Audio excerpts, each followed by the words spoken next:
Knives Out from 2019. In my framework of, what does watching movies on the big screen mean?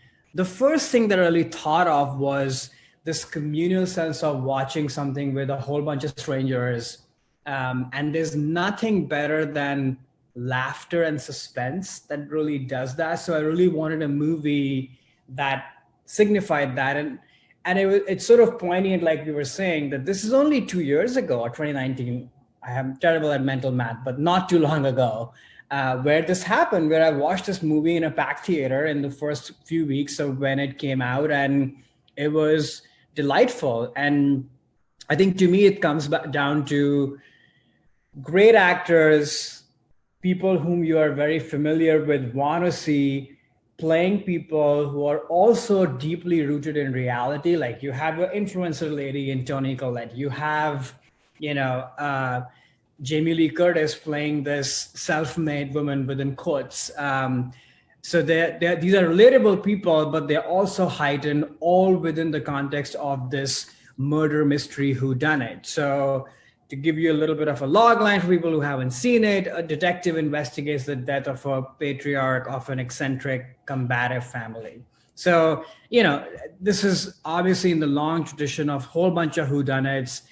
I have a special fondness for this genre because I grew up with a lot of Poirot in my home. I still watch Poirot, sort of comfort TV to me, but it was interesting to watch this put on the big screen in this kind of lush way. And when I say lush, is everything from the house to Chris Evans and his sweater. It's all part of it. But it's not all just fluff only.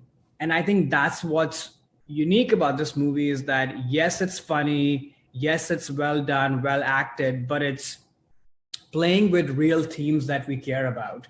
Themes of immigration, class divide, people of privilege who think they are doing the right thing, but really they're just selfish and obsessed with money and themselves. And you see variations of that, and all of that pulls you in.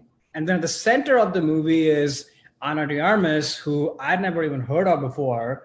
And it's sort of a genius bit of casting because since you've never seen this person, you have no opinions about them. Right. So it's hard to know, do you trust them or no? You're sympathetic to them, you're empathetic to them, but you're also kind of suspicious. And so it's interesting how Rian Johnson is sort of playing with your own baggage and your own perspectives and point of views on all these very prescient cultural themes that are happening, but it's all done in a very light-handed way, which is fun, entertaining, keeps you at the edge of your seat.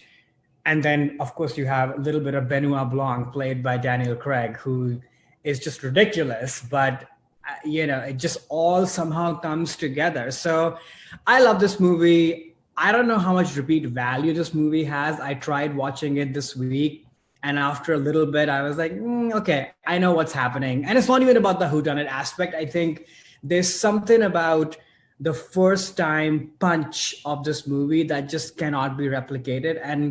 And going back to that point of, if I had watched this movie on TV for the first time, I don't think it would have delivered the way it did watching it on the big screen. And I think a big part of that is the communal experience. I don't remember the last time where I actually made eye contact with a stranger sitting next to me while we were laughing, on something. And I think that's pretty magical that can happen, and movies can bring you together in that fashion. So that's Knives Out, my number 3. I actually did not see this film in the theaters. The whodunit genre is not something that is that appealing to me. So I just kind of fell through the cracks, even though I heard a lot of good things about it. And I streamed this during COVID in the first couple of months because, again, I heard a lot of great stuff.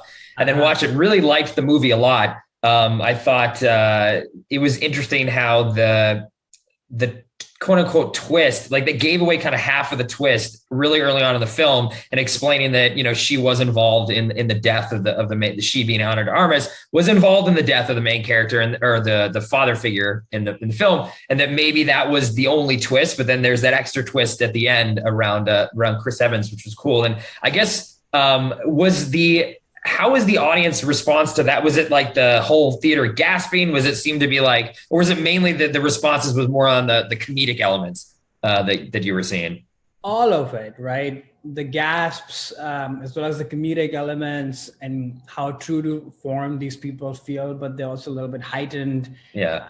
But then there is a mystery at the end of it. And even with Ana de Armas, like I was saying, because you don't know who this person is, like literally, even as an actor, I kept questioning, is her narrative even real? Mm-hmm. Maybe it's not, you know? So yeah, there's just a lot of excitement, enthusiasm. And, you know, we talk a lot about event movies, and I'm sure we'll talk a lot about that in our end sort of recap. I think whether intentioned or not, this is kind of an event movie, if you will, you know?